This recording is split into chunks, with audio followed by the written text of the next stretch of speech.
The time has come to finally review my favourite X-Men film out of the main franchise, where every hero, every power will unite.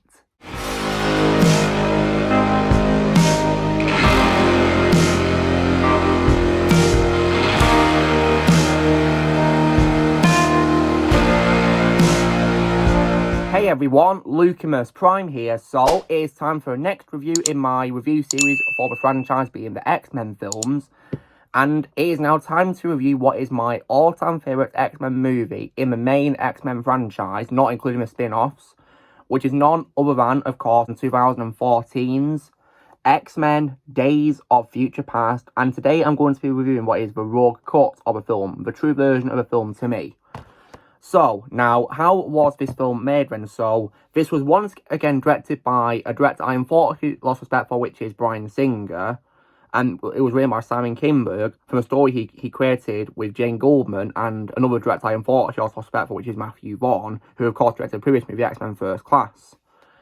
So, he was set to return, Matthew Vaughn was, to direct this, but he left for Kingsman and Secret Service. And then after that, Bryan Singer, who'd already directed the first two films in the franchise, made his return as director, and he brought along a lot of the cast and crew from those two productions back for this movie, including cast members from the original trilogy, which was pretty awesome, I must say.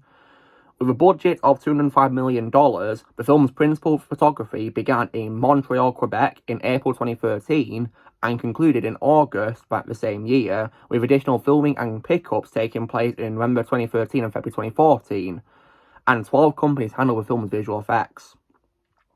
The film premiered in New York City on May 10, 2014 and was theatrically released on May 23rd by 20th Century Fox. The film received praise for its story, visual effects, action sequences, acting, and thematic elements. The film earned $746 million worldwide, becoming the sixth highest grossing film of the year, as well as the third highest grossing film in the franchise behind the first two Deadpool films. The film also received an Oscar nomination for Best Visual Effects, becoming the first X-Men film to receive a nomination for an Oscar. Definitely well deserved.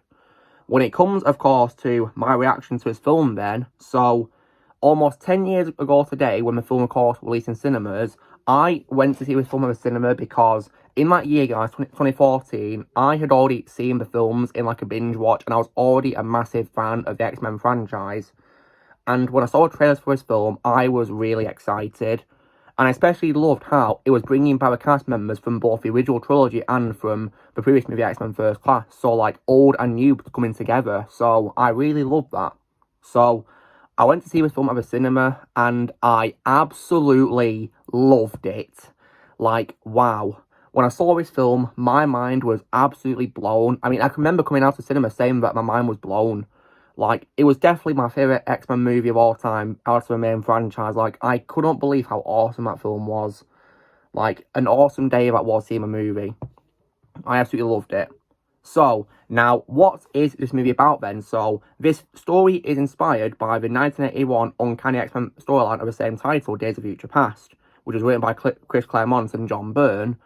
And it focuses on two time periods. One in which the character, of course, Wolverine, travels back in time to the year 1973 to change history and prevent an event that results in unspeakable destruction for both humans and mutants, because in the future, of course, mutants and the humans who dare to help them are near extinction due to, of course, robot sentinels hunting and killing mutants and the humans who help them.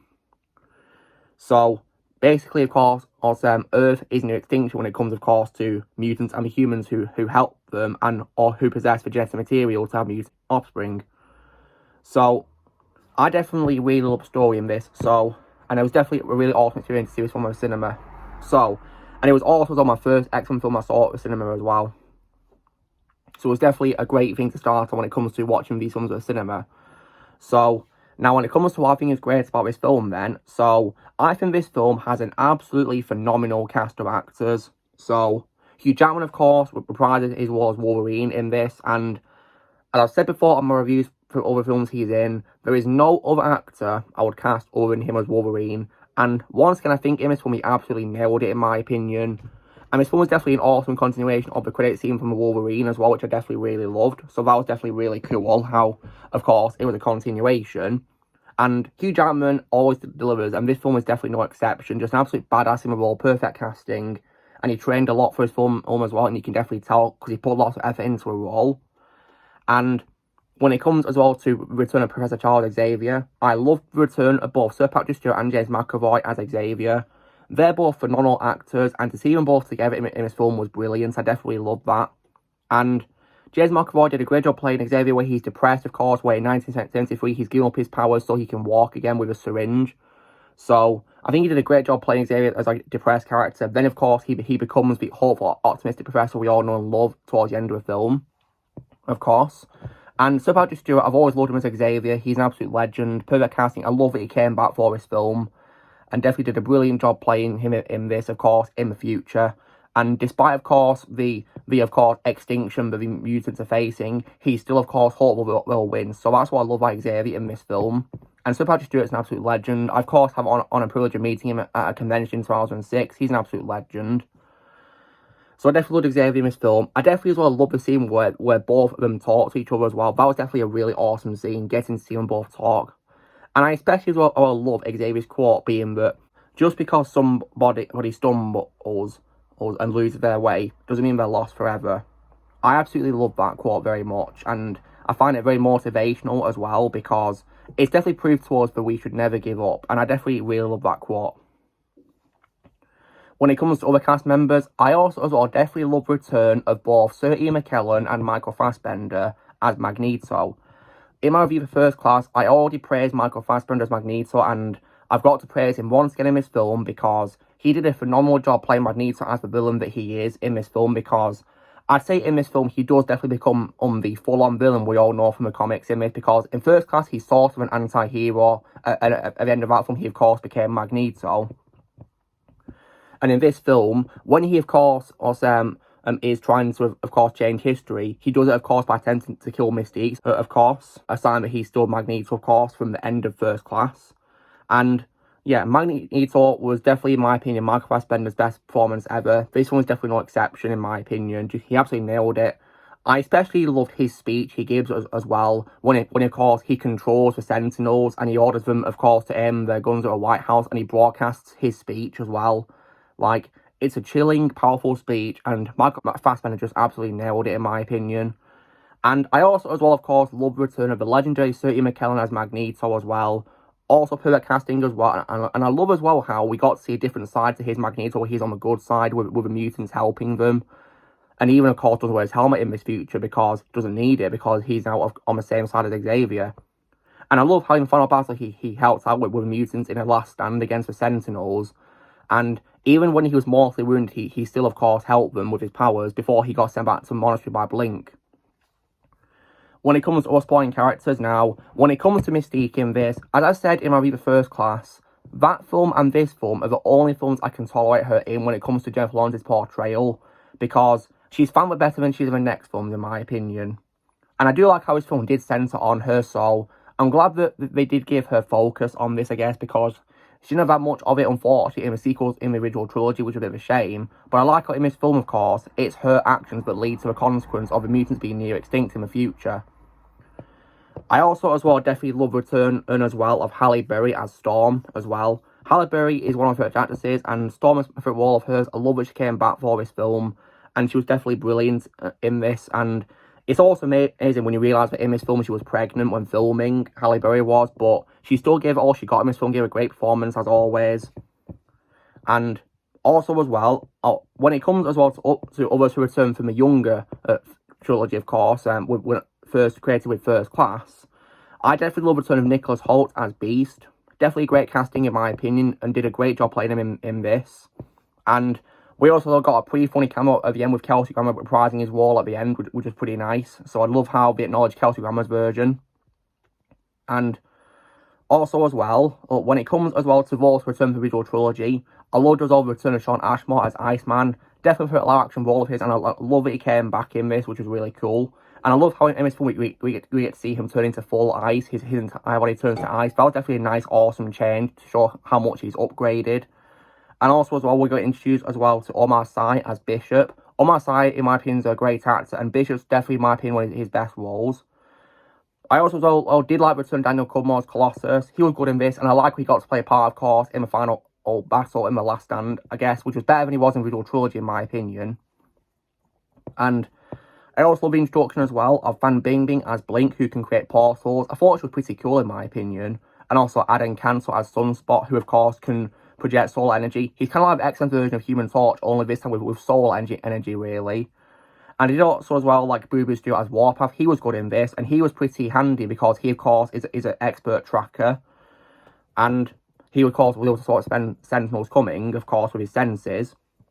When it comes as well to other new introductions now, when it comes to my favourite introduction in this film, it is most definitely Quicksilver, who is played in this by Evan Peters. And Quicksilver, in my opinion, was absolutely awesome. And my favourite scene in this film is most definitely his running scene, where he slows down time when, of course, Xavier and Logan are breaking Magneto out of prison. And just about to get shot by plastic guns, of course, Quicksilver freezes time, and then, of course, he moves everything around in the room, and is able to defeat the guards and save them from the bullets. Like, that scene, in my opinion, was just brilliant. I remember when I saw it at the cinema, my mind was absolutely blown because it was awesome. We slowed down time. Like, the way we did that, they just absolutely nailed it. And Quicksilver was just brilliant. And it's definitely all of Evan Peters. He's awesome as Quicksilver. And I also did like the appearance as well of Josh Helmet as a younger version of William Stryker as well. I thought he was pretty good in this as Stryker. Although my favourite Stryker is Brian Cox, who we do see, of course, by reused footage from X-Men 2 at least, so that's something. I like how he went an older Stryker at least, which was something I did appreciate. And when it comes to this film's main villain, I did like the addition of Peter Dinklage as a character, Dr. Bolivar Trask, who, of course, is the creator of the Sentinels and the head of Trask Industries. And I think that Peter Dinklage did a great job playing Trask, and that's actually what introduced him as an actor. And I think he's a great actor, and Trask is probably my second favourite is after Tyrion Lannister in Game of Thrones. And I think he did a really great job in this film, in my opinion. And definitely great casting, absolutely, did a great job playing Trask. And when it comes as well to Kitty Pryde in this film, this is probably the film that I tolerate her the most, this version of the film in particular, because while I absolutely despise Elliot Page, who played Kitty Pryde in this film, I did appreciate that in this film that the character actually had usage, of course, and where, of course, Kitty Pryde uses her powers to send mutants back in time to their younger selves, of course, to change things. And, of course, Kitty Pryde does that to Logan to send him back in time to stop the Sentinels. And, of course, to stop Mystique from killing Trask, because that was the moment where not only did she become Mystique, we all know, it was also the moment that, of course, doomed the mutants to extinction. Now, when it comes as well to why I prefer this version of the film, so not only have I mentioned that Kitty Pryde doesn't do much compared to the theatrical version, I love how this film, as the title suggests, gives attention to Rogue. Because one of my issues with the theatrical version of a film is that Rogue appears in lots of promotional material for the film, yet she only appeared at the end in a non-speaking cameo appearance. So I really appreciate how in the version of the film they gave her a much larger role, and of course, she replaces Kitty Pryde as the one who is using the power, of course, of sending the conscious back in time to Logan, because he, of course, mortally wounds Kitty, which was definitely very satisfying because I despise Elliot Page. And so that was definitely, of course, a great addition, and I also think the Rogue cut also handled Iceman's sacrifice much better, because I thought in the theatrical version it was quite rushed and not well executed because it came out of nowhere, but I like how in this version of the film he sacrificed himself to allow Rogue to escape with Magneto. And I love where it edited it, so it happened at the same time as Magneto getting his costume in the 1973 setting, so I love how it edited it to it at the same time as that scene. So not only, of course, it's a brand new footage, it's actually edited really well in my opinion. And I think this film was brilliant because of that, this version of the film. Yeah, as far as I'm concerned, this is the true version. And all great things as well, in my opinion, is also as well with visual effects. I mean, is anyone of this film got nominated for an Oscar? Definitely well deserved in my opinion, because visual effects in this film were amazing. I've already praised the Quicksilver running scene. I also was very impressed with the CGI on the Sentinels in the future. Well, in the future they're called Nimrods, of course, because they evolved with Mystique's DNA to, of course, transform themselves. But the CGI for them was brilliant in my opinion. And I also, as well, definitely really love the fight scenes in this film. They're definitely really awesome, such as, for example, the opening, of course, also with mutants escaping Moscow from the Nimrods. Also, Magneto's escape from prison. and also the commentation in Paris, and also most definitely as well for me the final battle in both the past and future, where of course Magneto of course seizes the White House with the stadium, which is definitely an epic scene in my opinion, and of course his powerful speech. And also in the future when the X-Men are making a last stand, where they unfortunately of course end up dying one by one. But this time the stakes are much higher because they're making it a last stand and they won't be going back in time again after this. This is their last stand. So the stakes were really high in that scene. And I remember watching the cinema, my heart was pounding throughout the entire scene because it was just so intense. Like, just brilliant in my opinion. Just incredible. And I like how it's fun, but it's also with May Mystique likeable at the end, where of course she becomes a hero in a way. So I did like what we did to her, I guess, which was good. I did appreciate that they made her likeable at least. It's a shame the same can be said for her next films. Although I will say I did miss Rebecca Romijn in the role though, because she's my favourite Mystique of all time. And I also as well definitely love musical score composed by John Ottman. John Ottman's a great composer, and I love how in this film he actually brought back his theme song from X-Men 2 and recomposed it as well. Did a great job in my opinion at it. I definitely really love that. Definitely really brilliant to listen to. And also, as well, when it comes to other great things about this film for me as well, I definitely, as well, really loved as well how this film also erased the bad stuff from history, of course, because at the end of the film, Wolverine's mission, of course, is a success. He successfully, of course, changes the future, and the X-Men and the other mutants across the world don't go extinct. So that means, of course, that he's able to, of course, revive Jean Grey and Cyclops from their deaths because one of my issues with the original trilogy is that, in my opinion, Jean Grey and Cyclops didn't deserve what happened to them at all, in my opinion. Especially Cyclops, I feel he was wasted. So, I really appreciate at the end of this film they brought them back alive and well. I really appreciate that. And I love how Famke Janssen and James Marsden came back with those cameos, which was brilliant. Love seeing that. And also as well, getting to also raise X-Men Origins Wolverine out of existence, I also really appreciate because I despise that film. In my opinion, that film is the worst for a spin-off. So I'm so glad that film got erased from history. And thankfully, of course, the events of Wolverine getting adamantium skeleton that still exist, of course, but in this new timeline, but taking place during X-Men Apocalypse, which I really appreciated. That of course, the timeline did wait. It got rid of that terrible film and replaced it with a better scene, in my opinion. Like, one scene of him was skeleton, and it was much better than Origins Wolverine, in my opinion, in the next film. So I really appreciate this film, of course, erased that trash from existence. I really appreciate that. Like, that's why I can accept, of course, the alternate timeline, because obviously, of course, the thing is that when you, of course, go back in time, you are going to, of course, change things if you intervene. And that's just what Logan was doing. He was stopping the Sentinels from ever existing by of course, preventing Mystique from killing Boulevard Trask. So, in that sense, of course, times are going to change. It's expected. So that's why I was personally okay with, of course, the timeline changing. And, of course, also paved way for more films to come in a new timeline. So, without affecting, of course, what came before, it's allowed a new timeline to take place, basically. Think of them existing separately. You've got the original trilogy still there, thanks to Logan still remembering it. And, of course, new story is coming. It's a shame, of course, it got botched with, of course, the Abomination being Dark Phoenix, as I call it. But still, I really appreciated that, it changed things for the better, because it brought back beloved characters who, in my opinion, didn't deserve to die. And, of course, it was able to pave way for new things to come. It's a shame what came after it wasn't executed very well, unfortunately. So, but nonetheless, I absolutely love X-Men Days of Future Past. It always will be my favourite X-Men movie of all time to this day, absolutely. Just a phenomenal masterpiece. One of my favourite superhero films of all time, and most definitely my favourite out of the main films, as far as I'm concerned. Because I definitely really love it. Like, nearly 10 years older at the time of recording, and I love it to this day. It's always a pleasure to rewatch, especially a Raw cut.